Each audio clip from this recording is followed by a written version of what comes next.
မင်္ဂလာပါ Brighter Mathematics ကနေကြိုဆိုပါရစေဒီနေ့မှာတော့ Teacher Grade 12 Mathematics ရဲ့ Chapter 9ရဲ့ Exercise 7.5 8.2 8.4 ကပုံစံလေးတွေကိုစာမေးပွဲမှာမိထားတဲ့2025 2024မိခွန်းဟောင်းလေးတွေရဲ့ဒီ Session C ကအပိုင်း 2 ကိုဆွေးနွေးသွားမှာဖြစ်ပါတယ်ဒီနေ့ကတော့ Session C ရဲ့နောက်ဆုံးအပိုင်းပေါ့နော်ဟုတ်ပြီအဲ့တော့ Session C ရဲ့အပိုင်း 2 ကပုံစံလေးတွေကိုကြည့်ရအောင်နံပါတ် 1 ပထမဆုံးဆွေးနွေးမယ့်ပုံစံလေးက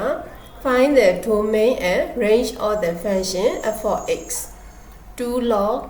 2x minus 4 plus 5ဟုတ်ပြီ f of x ဆိုတဲ့ဒီ function လေးပေးထားတယ်အဲ့ဒီ function လေးရဲ့သူက domain နဲ့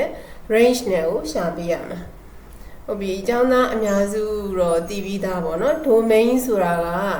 ဒီ function ရဲ့ x တန်ဖိုးတွေပေါ့ဒီ function ရဲ့ဖြစ်နိုင်သမျှ possible ပေါ့ဖြစ်နိုင်သမျှ x တန်ဖိုးတွေကိုစုထားတဲ့အစုအဲ့ဒါ domain လို့ခေါ်မယ် range ဆိုတာကကြတော့ဒီ function ရဲ့တန်ဖိုးပေါ့ f of x ကတန်ဖိုးတနည်းအားဖြင့် y တန်ဖိုးပေါ့ဖြစ်နိုင်သမျှ y တန်ဖိုးတွေအားလုံးစုထားတာကို range လို့ခေါ်မယ်သူ့ကို graph ဆွဲလိုက်မယ်ဆိုရင်လည်းအဲ့ graph ပေါ်မှာအဲ့ဆွဲလိုက်တဲ့ graph ပေါ်မှာရှိသမျှ coordinate တွေရဲ့ x တန်ဖိုးတွေစုထားတာဒီ domain အဲ့ graph ပေါ်မှာရှိသမျှ point အားလုံးရဲ့ y coordinate တွေအားလုံးစုထားတဲ့အစုက range ပေါ့နော်အဲ့လိုပြောလို့ရတယ်ကဲပြီအဲ့ဒါဆိုတော့ဒီ function မှာကြည့်မယ်ဆိုရင်ဒီ function မှာဖြစ်နိုင်တယ်မဖြစ်နိုင်တာဘာလဲပေါ့နော်မဖြစ်နိုင်တာကိုဖယ်ပြီးဖြစ်နိုင်တာတွေကိုယူလိုက်မယ်ဆိုရင် domain ဖြစ်သွားမှာပေါ့ဒီမှာဆိုရင် log function ပေးထား log ဖြစ်တဲ့အတွက်ကြောင့်မလို့ log ရဲ့နောက်ကဒီ number ဒီ greater than 0 ပဲဖြစ်ရမှာပေါ့နော်ဒီအကောင်ဒီ0ဖြစ်လို့မရအောင်အဲ့တော့ 2x minus 4က0နဲ့ညီ greater than 0ဖြစ်ရမယ်ပေါ့ဒီမှာရှိတဲ့ x တန်ဖိုးဒီ 2x minus 4 greater than 0ဆိုတဲ့အချက်ကိုပြည်လည်တဲ့ x တန်ဖိုးတွေပဲဒီ domain ထဲမှာရှိမှာပေါ့နော်ကဲဟုတ်ပြီအဲ့တော့ domain ကိုတို့အရင်ဆုံးရေးရအောင် domain ရေးဖို့အတွက် 2x minus 4 greater than နဲ့တွက်ကြည့်မယ်ဆိုရင်တို့က x တန်ဖိုးလေးဘာရမလဲဒီမှာ inequality ဆိုရင်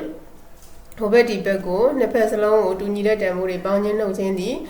inequality sign ကိုပြောင်းလဲမှုမရှိစေဘူးဒီလိုပဲအပေါင်းတန်ဖိုးနဲ့မြှောက်တယ်နှစ်ဖက်စလုံးကိုအပေါင်းနဲ့မြှောက်တယ်အပေါင်းကိန်းတစ်ခုနဲ့မြှောက်တယ်အပေါင်းကိန်းတစ်ခုနဲ့စားတယ်ဆိုရင်လေဒီ inequality sign ကမပြောင်းဘူးเนาะ negative number နဲ့နှစ်ဖက်လုံးကိုမြှောက်တဲ့အချိန်ကြာရင်เนาะဒီ sign ကပြောင်းသွားတယ်ကဲအခုကဒါနှစ်ဖက်လုံးကို4ပေါင်းလိုက်တော့ 2x greater than 4 greater than ပဲเนาะအပေါင်းကိန်းပေါင်းတာနှုတ်တာမို့လို့နောက်တစ်ခါဒီမှာ x ကိုလိုချင်တော့2နဲ့စားရမယ်2နဲ့စားမယ်ဆိုတော့စားမဲ့2ဒီ positive ဖြစ်တဲ့အတွက်ကြောင့်ဒီ inequality sign မချိန်ဘူးเนาะအဲ့တော့တစ်ဖက်လုံးကို2နဲ့စားလိုက်တော့ x greater than 2ဆိုပြီးရမယ်ကဲဟုတ်ပြီ 2x minus 4 greater than 0ဖြစ်ဖို့ဆိုရင်2က x က2ထက်ကြီးမှရမယ်ပေါ့เนาะအဲ့ဒါဆိုရင်ဒီ function အတွက် domain ထဲမှာရှိတဲ့x တန်ဖိုးတွေကဗာလဲ2ထက်ကြီးတာတွေပဲရှိရမယ်2အောက်ငယ်တာရယ်2နဲ့ညီတာရယ်ရှိလို့မရအောင်။ဟုတ်ပြီအဲ့တော့ the domain of the given function the set of x တွေကိုစုထားတာဘယ်လို x တွေလဲဆိုရင် greater than 2ထက်ကြီးတဲ့ x တန်ဖိုးတွေစုထားတဲ့အစုဖြစ်ပါတယ်။ဒီလိုရေးတာနဲ့အတူတူပဲအဓိပ္ပာယ်ရနော်။ဒါ interval open interval နဲ့ဖော်ပြတာဒါ set ပုံစံနဲ့ဖော်ပြတာပေါ့နော်။ဟုတ်ပြီအဲ့ဒါဆို domain ရပြီတို့อ่ะအဲ့ဒါဆို domain ထဲမှာ2ထက်ကြီးတဲ့ x တန်ဖိုးတွေပဲရှိတယ်ဒီ function ကို define ဖြစ်ဖို့ဆိုရင်ဒီ function မှာပါနေတဲ့ x ဒီ2ထက်ကြီးတဲ့ကိန်းတွေဖြစ်ရမှာပေါ့နော်2နဲ့2ပါလို့မရဘူး2အောက်ငယ်တာပါလို့မရဘူးလို့သိထားရမယ်ဟုတ်ပြီ range ကိုစဉ်းစားလို့ရှိရင်တို့ပြီးခဲ့တဲ့ပတ်ဝန်းမှာလည်းတို့ range တွက်တဲ့ပုံစံလေးတွက်ခဲ့တယ် range တွက်မယ်ဆိုရင်တို့ကအရင်ဆုံးဘာလို့ လဲဒီ function ရဲ့ critical point အတွက်ရှာရတယ်ပေါ့နော် first derivative နဲ့ critical point ကိုရှာလိုက်တယ်critical point နေက minimum လား maximum လားထပ်ပြီးတော့ခွဲခြားတယ်ပေါ့နော်အဲ့တော့ minimum maximum ဖြစ်တယ်ဆိုတာကိုသိပြီဆို maximum point တို့ minimum point တို့သိပြီဆိုတော့မှအဲ့ range ကိုတို့ကသတ်မှတ်လို့ရမယ်ပေါ့နော်ကဲဟုတ်ပြီအဲ့ဒါဆိုတော့တို့က critical point ကနေရှာမယ်ဆိုတော့သူ့ကိုဘာလုပ်ရမလဲfirst derivative တစ်ချိန် differentiate လုပ်ရမယ် prime x ကိုရှာလိုက်တယ်ပေါ့နော်ရှာလိုက်တော့ဒီမှာ2က constant เนาะဒီ log ကို differentiate လုပ်တော့1 by 2x minus 4ပြီးရင် log e ဆိုပြီးရမယ်เนาะ သူက log လို့ပေးထားတာ ln လို့ပေးမထားအောင် ln လို့ပေးထားရင်တော့ ln e ဒီ 1 မို့လို့ဒီမှာရေးစရာမလို 1 by 2x minus 4ပြီးရင်အနောက်က 2x minus 4ကို x နဲ့ထည့်ပြီးတော့ differentiate လုပ်ပေါ့နော်ဟုတ်ပြီနောက်က5ကို differentiate လုပ်တာ plus 0ဆိုတော့မရေးတော့ဘူးနော်ဟုတ်ပြီအဲ့တော့ဒီ 2x minus 4လေးကို differentiate ထိုက်လို့ရင်တို့ဘာရမလဲဆို2ရမှာပေါ့နော်2ရမယ်ဒီမှာကျတော့2လေးကိုပုံထုတ်ပြီးတော့အပေါ်က2နဲ့ခြေလိုက်ရင်1 by x minus 2ဆိုပြီးဖြစ်သွားမယ်အဲ့တော့ဒီက2ရမယ်ဒီမှာ log e ရှိတယ်အဲ့ဒါကိုအပေါ်တင်ရေးလိုက်မယ်နော်ဟုတ်ပြီအဲ့တော့ဒီကောင်လေးကိုတို့ဒီမှာခြေပြလိုက်တယ်ပေါ့ခြေလိုက်တယ်2ကိုပုံထုတ်ပြီးခြေလိုက်တယ်လို့ဖြစ်သွားတယ်ဒီမှာ log e ဒီမှာ differentiate လုပ်လို့ရတာ2အဲ့တော့ဒီ2 log e လေးကိုပိုင်းဝေပေါ်တင်ပြီးတော့ရေးလိုက်မယ်အဲ့တော့ကြည့်လို့အဆင်ပြေသွားအောင်ဟုတ်ပြီအဲ့တော့ f prime x ကိုရပြီဆိုတော့တို့က critical point ရှာဖို့အတွက်ဆိုရင် f prime x ကိုတို့က0နဲ့ညီရမယ်ဟုတ်ပြီ f prime x က0နဲ့ညီတယ်ဆိုဒီသူ့ရဲ့ဒီတန်ဖိုး2 log e x minus 2က0နဲ့ညီမှာပေါ့ဟုတ်ပြီအဲ2 log e x minus 2 0ဆိုတာဒီတဲ့ has no solution တဲ့မဖြစ်နိုင်ဘူးသူ့မှာအဖြေမရှိဘူးပေါ့နော်0နဲ့ညီတယ်ဆိုရင်တွက်ဖို့အတွက် x တန်ဖိုးအဖြေမထွက်ဘူးတဲ့ဘာလို့လဲဆိုဒီ x ဒီ domain ထဲမှာဗာလဲ2ထက်ကြီးတာတွေပဲရှိတာမို့လို့ဒီ x ဒီဗာလဲ2ထက်ကြီးတဲ့တန်ဖိုးတစ်ခုခုပဲဖြစ်တယ်အဲ့ဒါဆိုတော့2ထက်ကြီးတဲ့တန်ဖိုးတစ်ခုခုတည်းက2ကိုနှုတ်ရင်တို့အမြဲတမ်းဘာရလဲဆို positive ပဲရတယ်เนาะကြီးတာတွေကငယ်တာနှုတ်ရင်အပေါင်းကိန်းပဲရတယ်အဲ့ဆိုဒီပိုင်းခြေဒီ always positive ပေါ့เนาะပိုင်းခြေဒီဘလို့မှအနှုတ်ကိန်းလည်းမဖြစ်နိုင်ဘူး0လည်းမဖြစ်နိုင်ဘူးအဲ့တော့ဒီပိုင်းခြေဒီဗာလဲအမြဲတမ်းအပေါင်းကိန်းတစ်ခုဖြစ်တယ်ပိုင်းဝေရအောင်ပိုင်းဝေရလည်း2ကလည်းအပေါင်းကိန်း log e ကလည်းအပေါင်းကိန်းအဲ့တော့ပိုင်းဝေရလည်းအပေါင်းကိန်းပိုင်းခြေရလည်းအပေါင်းကိန်းဆိုတော့ဒီအပိုင်းကိန်းတစ်ခုလုံးဒီဗာလဲအပေါင်းကိန်းပေါ့0ထက်ကြီးတဲ့အပေါင်းကိန်းတစ်ခုဖြစ်မယ်အဲ့တော့0နဲ့ညီတယ်ဆိုတာမဖြစ်နိုင်ဘူးအဲကြောင့်မလို့ equal to 0အတွက် no solution ဘာလို့ဆိုတော့ဒီကောင်က greater than 0မို့လို့เนาะဘာလို့ greater than 0ဖြစ်တာလဲဒီကောင်က2ထက်ကြီးလို့ပိုင်းခြေရပိုင်းခြေရအပေါင်းကိန်းပိုင်းဝေရလည်းအပေါင်းကိန်းအဲ့တော့ပိုင်းကိန်းတစ်ခုလုံးကအပေါင်းကိန်းအဲကြောင့် equal to 0ဆိုတာမဟုတ်တဲ့အတွက်ကြောင့်ဒီ equal to 0ဆိုတဲ့ equation အတွက် no solution အဖြေမရှိဘူးဒီအဲ့ဒါကို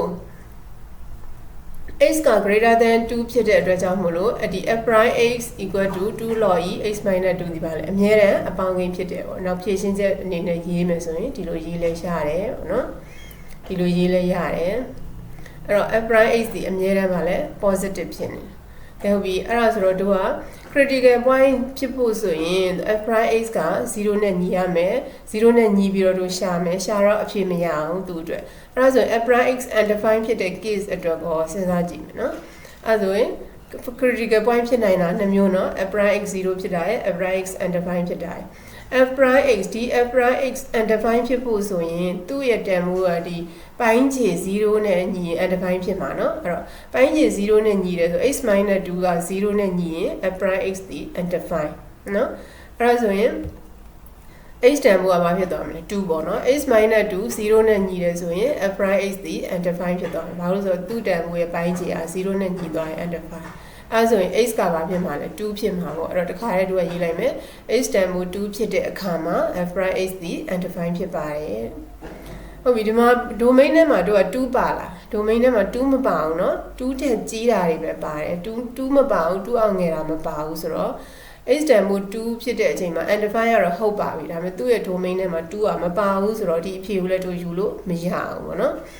ကဲပြီအဲ့ဒါဆိုတော့ critical point ရရှိအောင်မလားမရှိတော့ဘူးเนาะ2ဒီ domain ထဲမှာမရှိဘူးအဲ့ဒီအတွက်ကြောင့်မို့လို့ there is no critical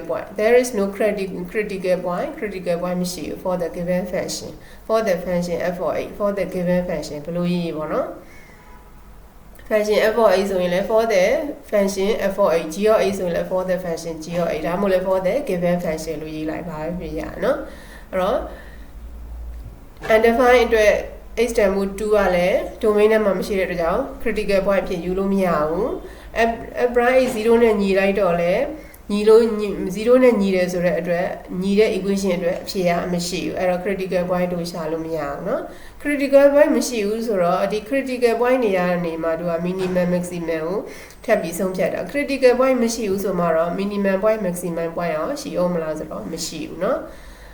ပြောချင်တာကသူကဒီအဲ့သူ့ရဲ့ဒီအဲ့ function ကြီးကသူကဒီမှာလေအများရန် positive ဖြစ်နေတာ f prime x က positive ဖြစ်ရင် f for x ကပါလေ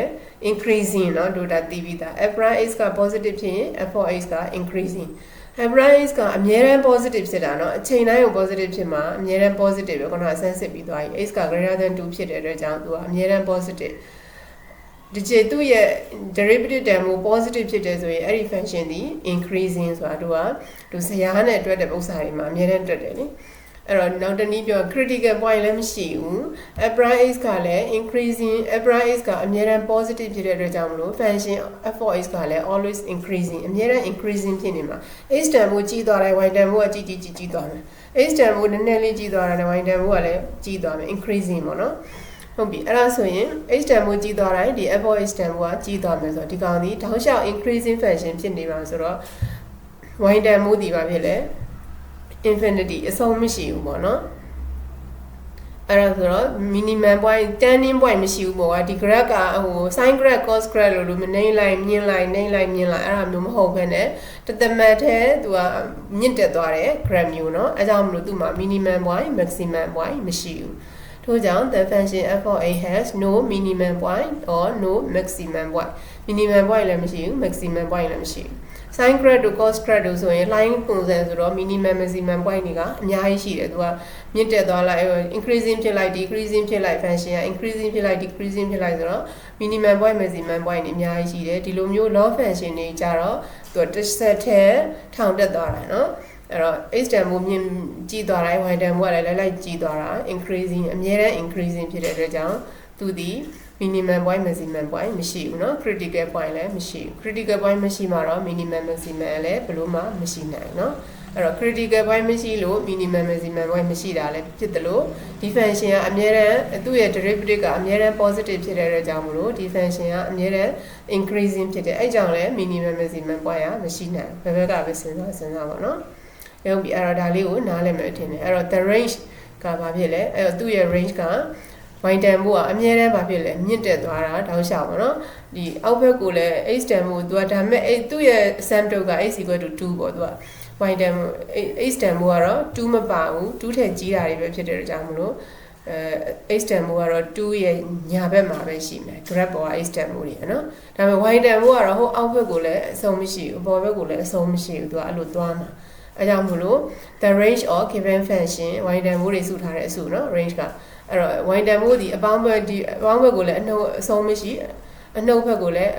အဆုံးမရှိသွားတယ် graph ဖြစ်တဲ့အတွက်ကြောင့်မို့လို့ဒီ y အဲ့ graph ပေါ်မှာရှိတဲ့ y term တွေဒီပါလေကိန်းစစ်တွေအားလုံးပါဝင်မယ် the set of real number လို့ပြောလို့ရတယ်နောက်တစ်နည်း r လို့လည်းပြောလို့ရတယ်နောက်တစ်နည်း the set of y such that y belongs to r လို့လည်းရတယ်ဒါမှမဟုတ်ရင် open interval နဲ့ negative infinity, infinity လို့လည်းရေးလို့ရတယ်ဒီပုံစံ၄မျိုးဘယ်လိုပဲရေးရပါတယ်အတူတူပဲเนาะဒီပုံစံ၄မျိုးอ่ะအဲ့တော့သူ့ရဲ့ range ဒီ the set of real number ဖြစ်ပါတယ်ကိန်းစစ်တွေအားလုံးပါဝင်ပါတယ်เนาะ y term က h term ကဒါ2နဲ့2ရဲ့အထက်က term တွေပဲပါတယ် y term ကတော့အားလုံးကိန်းစစ်အားလုံးပါဝင်မှာဖြစ်တယ်ဟုတ်ပြီအဲဆိုတော့ domain လည်းရပြီ range လည်းရပြီသူရှာခိုင်းနေတာเนาะဟုတ်ပြီအဲ့တော့ဒါလေးကိုနားလည်မယ်ထင်ပါတယ်နောက်တော့သွားရအောင်ဟုတ်ပြီဒီပုဒ်စာလေးကတော့ find the global minimum and global maximum values global minimum နဲ့ global maximum values တို့တွက်မယ်ဆိုရင်တို့က first derivative နဲ့ဆုံးဖြတ်တယ်ပေါ့နော်အဲ့တော့တို့ကအရင်ဆုံးဒီ function လေးကိုအဲ့တော့first derivative တစ်ချိန် differentiate တန်ကိုရှာလိုက်မယ် global minimum global maximum ရှာရမယ်ဆိုရင်အများတန်းဒီသူ့ရဲ့ interval ပါရမယ်ပေါ့နော်ပုံစံမှာ interval ပေးထားရမယ်ဒီ graph ကဆွဲမယ်ဆိုရင်သူကအရှည်ကြီးပေါ့နော်ဒါပေမဲ့သူကဘယ်တင်မှာပဲစဉ်းစားမှာလဲဒီ global minimum global maximum ကိုဒီ -2 နဲ့ 6 ကြားထဲမှာပဲစဉ်းစားမှာ interval ပါရမယ်ဒီဟာမေးရင်အများတန်းကဲဟုတ်ပြီအဲ့တော့တို့ကတစ်ချိန် differentiate တန်မိုးနဲ့ဆုံးဖြတ်မှာဆိုတော့သူ့ကိုတစ်ချိန် differentiate လုပ်လိုက်တယ်နော် critical point ရှာမှာအဲ့တော့တစ်ချိန် differentiate လုပ်တော့ဒီကောင်က 3x² ဒီကောင်လေးက -12x ဒီကောင်က 15เนาะဒီကောင်က0ဖြစ်သွားမယ်အဲ့တော့0ကိုမရေးတော့ဘူးပေါ့နော်ကဲဟုတ်ပြီအဲ့တော့ critical point ရှာဖို့အတွက် f price ကိုဘာနဲ့ညီမလဲ0နဲ့ညီမယ်ဒီမှာ f price ကို0နဲ့ညီမယ် ညီလိုက်တော့ဒီဘက်က 3a square minus 2a minus 15 က0ပေါ့နော်အဲ့တော့ဒီမှာ3နဲ့စားလို့ပြတ်တယ်3ခုလုံးอ่ะအဲ့တော့ဒီ equation တစ်ချောင်းလုံးကိုဒီ equation တစ်ချောင်းလုံးဒီကိန်း၄လုံးစလုံးကို3တွေနဲ့လိုက်စားလိုက်တယ် equation နှစ်ဖက်လုံးလိုက်စားလိုက်ဒီက a square ဒီက4 negative 4a ဒီက negative 5ဒီဘက်က0က0ပဲ3နဲ့စားလဲနော်ဟုတ်ပြီအဲ့ကြတော့မှတို့ကဘာလုပ်လိုက်မလဲ factor ခွဲလိုက်မယ်နှစ်ကွင်းခွဲလိုက်မယ်နော် x + 1တစ်ကွင်း x - 5တစ်ကွင်းဆိုတော့ x တန်ဖိုးဒီ -1 or 5ဆိုပြီးရတယ်နော်အဲ့တော့ global minimum global maximum တွက်မယ်ဆိုရင်တို့က critical point မှာ critical point တွေအရင်ရှာရတယ်အဲ့ critical point က x တန်ဖိုးတွေမှာဒီ function ရဲ့ value ကဘယ်လောက်တွေဖြစ်တယ်လဲဆိုတာတို့တွေ့ရမယ်နော်ပြီးရင်ဒီသူ့ရဲ့ပေးထားတဲ့ interval ရဲ့ဒီ end point ပေါ့နော် end point နှစ်ခုမှာလည်းဒီ function f of x ရဲ့ value ကဘယ်လောက်လဲဆိုပြီးတွေ့ရတယ်အဲ့ဒါတွေအားလုံးနဲ့မှာအငယ်ဆုံးနဲ့အကြီးဆုံးကိုတို့က global minimum global maximum ဆိုပြီးတော့ဖော်ပြရတာဖြစ်တယ်ကဲဟုတ်ပြီအဲ့တော့ at the critical point မှာဆိုရင် critical point ကဘာလဲ -1 နဲ့ 5ဆိုတော့ f of -1 f of 5ကိုတို့ရှာမယ်ပေါ့နော် f of -1 f of 5ရှာမယ်နောက် at the end point နေရာဘာလို့လဲ -2 နဲ့ 6အဲ့တော့ f of -2 f of 6ဒီလေးခုကိုတို့ရှာမယ်အဲ့လေးခုရဲ့တန်ဖိုးတွေကမှာအငယ်ဆုံးဒီ global minimum အကြီးဆုံးဒီ global maximum ကဲပြီ f of -1 ဆိုတော့ဒီ f of x က x နေရာမှာ -1 ဝင်လာပြီဆိုတော့ဒီ x တွေနေရာမှာ -1 နေအစားသွင်းပေးရမှာပေါ့နော်ဟုတ်ပြီအဲ့တော့ -1 နေထည့်လိုက်တော့ဘယ်လောက်ရလဲဆိုရင်16ရတယ်အဲ့လိုပဲ f of 5ဆိုတော့ x နေရာမှာ5ဝင်လာရင်ဒီဘက်က x နေရာတွေမှာ5တွေထည့်ပြီးတော့ရှင်းလိုက်မယ်ရှင်းလိုက်တော့သူက -92 ဆိုပြီးရမယ်နော်ဒီမှာ5ကျူက125ဒီမှာ5 square က25နဲ့6နဲ့6နဲ့25နဲ့မြောက်တော့150เนาะဒီမှာက5နဲ့15နဲ့မြောက်တော့75เนาะနောက်က8ကမှ8ပဲ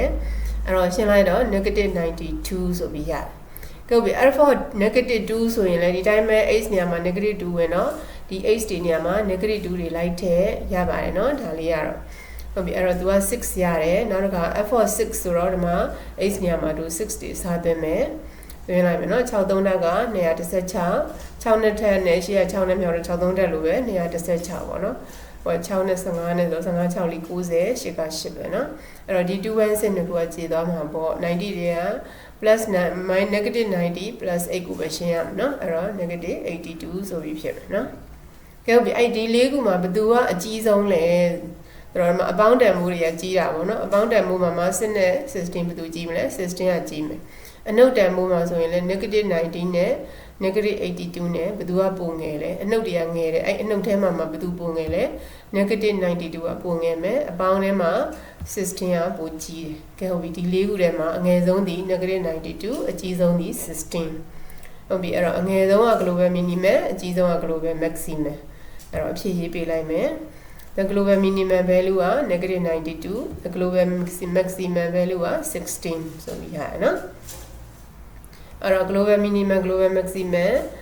မေးရင် interval ပါလားကြည့်ရမယ် interval ပါရမယ်ပြီးရင်ဘာရှာမလဲ critical point ရှာမယ် critical point ရှာမယ်ဆိုရင်အရင်ဆုံး function ကိုတစ်ချိန် differentiate လုပ်ရတယ်ပြီးရင်0နဲ့ညီပြီးတော့တွက်လိုက်တယ်ပေါ့နော်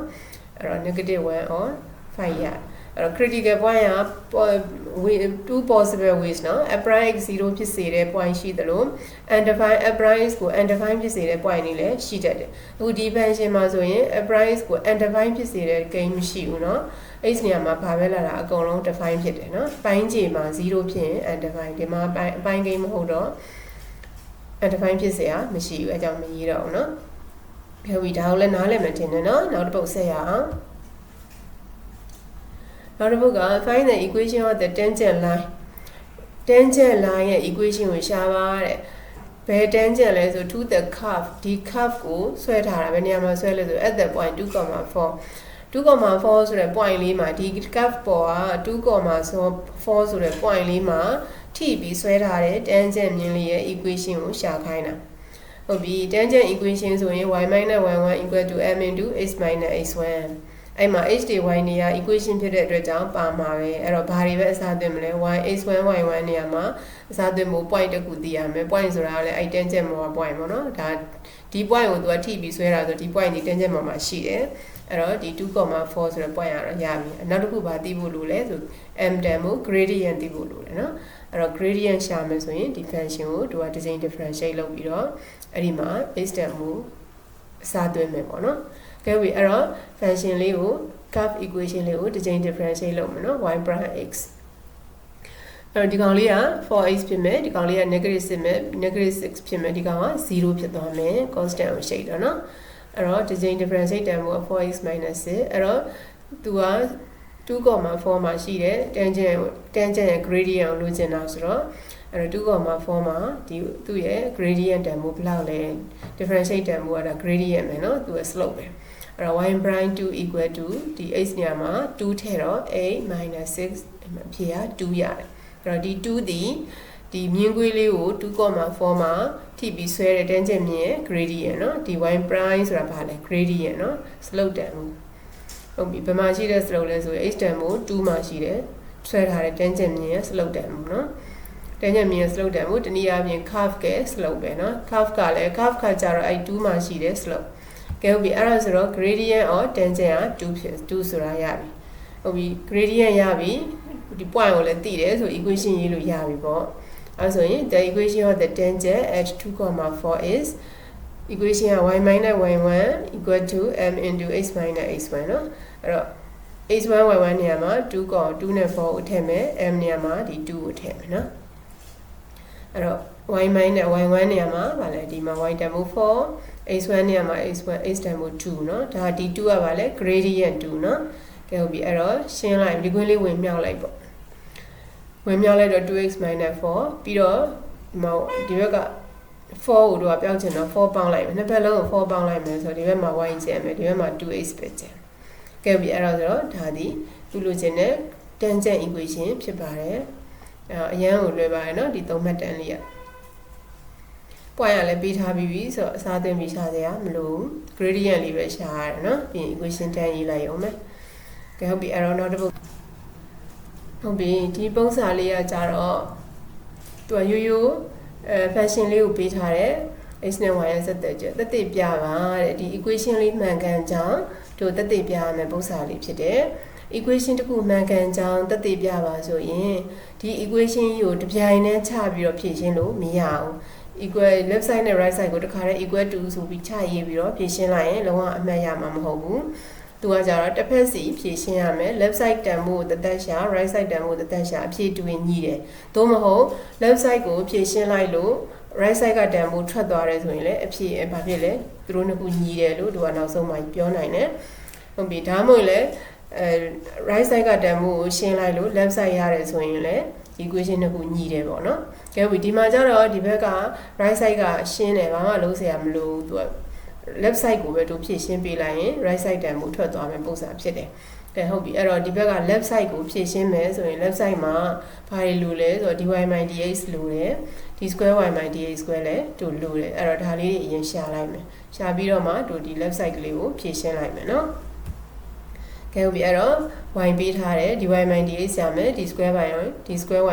square ရှာမယ်နော်။ dy - dx ဆိုတော့ function လေးကိုဒီချိန် differentiate လုပ်တော့ဒီကောင်က 2x ရမယ်ဒီကောင်လေးက2ရမယ်ဒီကောင်လေးက0ရမယ်အဲ့တော့ plus 0ကမရေးတော့ဟုတ်ပြီနောက်တစ်ချိန်ဆက်ပြီး differentiate လုပ်မယ်လုပ်တော့ဒီမှာ 2x ကို differentiate လုပ်တော့2ဒီက2ကို differentiate လုပ်တော့0 2 plus 0ဆိုတော့2ပဲရေးတယ်ဟုတ်ပြီအဲ့တော့ဒါလေးတွေရပြီဆိုတော့တို့က left side ကလေးကိုဖြည့်ရှင်းလို့ရပြီဒီမှာအစားသွင်းရမယ့်တန်ဖိုးလေးတွေရှာထားပြီဆိုတော့เนาะဟုတ်ပြီအဲ့တော့ left side ကိုရေးပြီး equal to ဆိုပြီးတော့ dy - dx ညမှာ 2x plus 2 the whole square တင်ထားတော့ဒီမှာ the whole square ပေါ့နော်ဒီ square y - dx square ကဘယ်လောက်လဲ2သူ့ကိုဗာတင်ထားလဲ3တက်တင်ထားတယ်အဲ့တော့2ကျုနော်ကဲပြီအဲ့တော့ဒီဘက်ချမ်းလေးကိုတို့ရှင်းလိုက်မယ် the whole square ဆိုတော့ရှေ့ကိန်း2ထပ်ရှေ့ကိန်းနဲ့နောက်ကိန်းမြောက်ချင်း2စနောက်ကိန်း2ထပ်အဲ့တော့ရှေ့ကိန်း2ထပ်က 4x square နောက်ကိန်းမြောက်ချင်း2စမြောက်ချင်းက 4x 2စဆိုတော့ 8x နောက်ကိန်း2ထပ်က4ဒီက2ကျုက8နော်ကဲဟုတ်ပြီဒီနှစ်ခုပေါင်းလိုက်ရင်တွဲပေါ့ဟုတ်ပြီအဲ့တော့ဒီမှာတို့ဘုံထုတ်လို့ရတာပါရှိလဲဆို4နဲ့အားလုံးစားလို့ပြတ်တယ်ဆို4ကိုဘုံထုတ်လိုက်တယ်ဟုတ်ပြီနော်ဘုံထုတ်လိုက်တော့ခွင်းထဲမှာ x square plus 2x plus 3ကျန်တယ်အဲ့ဒါလေးကဒီမှာဘာနဲ့ညီနေလဲဆိုတော့ y နဲ့သွားညီတာအဲ့တော့ဒီနေရာလေးမှာတို့ y လေးကိုထည့်လိုက်တာပေါ့အဲ့တော့ 4y ဆိုပြီးရအဲ့တော့သူလိုချင်တဲ့ဘာရသွားပြီလဲ right side ကတန်မို့ရသွားပြီ left side ကိုဖြည့်ရှင်းလိုက်တာ right side ကတန်မို့ထွက်သွားတယ်ဆိုတော့ဒါဒီနှစ်ခုညီတာကိုသက်သေပြပြီးသားဖြစ်သွားပြီပေါ့နော် ကဲဟုတ်ပြီအဲ့တော့ဒါလေးရလွယ်တယ်နောက်တစ်ပုဒ်သွားရအောင်နောက်တစ်ပုဒ်ကရှင်းရှင်းလေးပဲသူက dy by dx ကိုရှာပါတဲ့ y equal to x plus 1 the whole power x လို့ပေးထားတယ်ကဲဟုတ်ပြီအဲ့တော့သူက dy by dx ရှာမယ်ဆိုတော့ဒါလေးကိုdy by dx ဆိုတော့ x နဲ့ differentiate လုပ်အောင်အဲ့တော့ဒီဘက်မှာသူက differentiate လုပ်ဖို့အတွက်ပုံစံက differentiate လုပ်လို့ရတဲ့ပုံစံမဟုတ်ဘူးပေါ့နော် base ကလည်း variable power ကလည်း variable ဖြစ်ရင်တို့ကဘာလုပ်မလဲအရင်ဆုံး log ယူမယ်နှစ်ဖက်စလုံးကို log ယူလိုက်မယ်ပြီးရင်ဒီ power လေးကို log ရှိကိုချမယ် formula သုံးမယ်ပေါ့နော်ဟုတ်ပြီအဲ့ကြတော့မှတို့က log ကိုတို့က differentiate လုပ်တဲ့ပုံစံကြီးရှိတယ်နော်ဒီမှာ x ကိုလည်း differentiate လုပ်တဲ့ပုံစံကြီးရှိတယ်အဲ့တော့နှစ်ခုမြောက်လိုက်ဆိုတော့ရှေ့ထားနောက်ရှိနောက်ထားရှေ့ရှိနဲ့သွားမယ်ပေါ့နော်ဒီဘက်ကတော့ ln y ကို differentiate လုပ်ရင်အရင်ဆုံး 1 y ရမယ်ပြီးရင် y ကိုပြန်ရှိတော့ dy by dx နော်အဲ့တော့ 1 y dy by dx ဒီဘက်က x ကိုထား ln x plus 1ကိုရှိနောက်က ln x plus 1ကိုထား x ကိုပြန်ရှိနော်ဟုတ်ပြီအဲ့တော့ x ကိုထား ln x plus 1ကိုရှိတော့ဘာရလဲ1 by x plus 1ရနော်အဲ့တော့ခုနကထားတဲ့ x နဲ့1 by x plus 1နဲ့မြောက်လိုက်တော့ x by x plus 1ပြီးရင်နောက်က x plus 1ကိုပြန်ရှိရအောင်မယ်နော်နောက်တစ်ခါ ln x plus 1ကိုထားပြီးတော့နောက်ရှေ့ရဘာကိုရှိမလဲ x ကိုရှိတော့ဘာရလဲ1ရဟုတ်ပြီဒီမှာလဲ x ကိုရှိရင်ဘာပဲရမလဲ1နောက်ကဘာရမလဲ0အဲ့တော့1 plus 0ဆိုတော့ဘာပဲလဲဒီတစ်ခုလုံးကရှင်းလိုက်ရင်1ပဲရအဲ့တော့1နဲ့ဒီ x by x plus 1မြောက်ချင်းရပါပဲလေတန်ဖိုးမပြောင်း x by x plus 1ပဲဖြစ်သွားတယ်ဒီကတော့ဒီ1နဲ့မြောက်တာမရေးတော့ဘူးเนาะ ln x plus 1ဖြစ်သွားဟုတ်ပြီအဲ့တော့ဒါ differentiate လုပ်လို့ပြီးသွားပြီဒါပေမဲ့သူလိုချင်တာကဘာလဲဆိုတော့ dy by dx ဆိုတော့ဒီဘက်မှာ1 by y အရှိနေသေးတယ်ဒီ1 by y လေးပျောက်သွားအောင်လို့ဘာလုပ်မလဲ y နဲ့မြောက်ကြမယ်အဲ့တော့နှစ်ဖက်စလုံး equation ရဲ့နှစ်ဖက်လုံး y နဲ့မြောက်လိုက်တယ်အဲ့တော့ဒီဘက်မှာ dy by dx ဆိုပြီးဖြစ်သွားတယ်ဒီဘက်မှာဒီတစ်ခုလုံးကိုဝင်ခတ်ပြီးတော့အပြင်ဘက်က y နဲ့မြောက်တယ်ပေါ့နော်ဟုတ်ပြီအဲ့တော့ပြီးတော့ y နေရာမှာ y တန်မှု x y နေရာမှာဒီသူ့ရဲ့တန်မှု x ပါတဲ့ဟာကိုအစားသွင်းမယ်x plus 1 the whole power x ကိုအစားသွင်းလိုက်တယ်ပေါ့နော်ဟုတ်ပြီဒါလေးပါပဲအဲ့တော့ dy by dx ရသွားပြီနော်ဟုတ်ပြီအဲ့တော့လူနောက်တစ်ပုဒ်သွားကြမယ်နောက်တစ်ပုဒ်ကလည်း dy by dx ပဲခုနကလိုပဲနော်နှစ်ဖက်စလုံးကိုပြိုင်တူ differentiate လုပ်မယ် differentiate with respect to x အဲ့တော့ y square ကို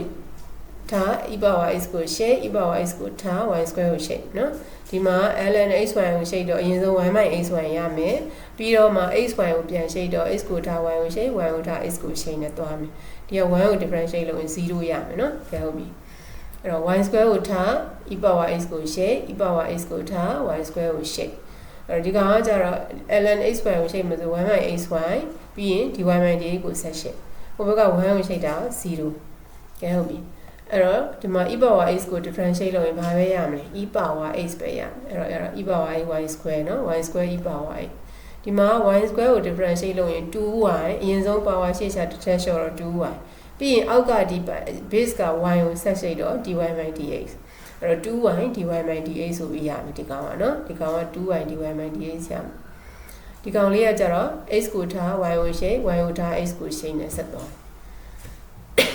ဟုတ်ပြီနော်ဒီကောင်ကိုရှိလိုက်တာဘာရလဲ e power x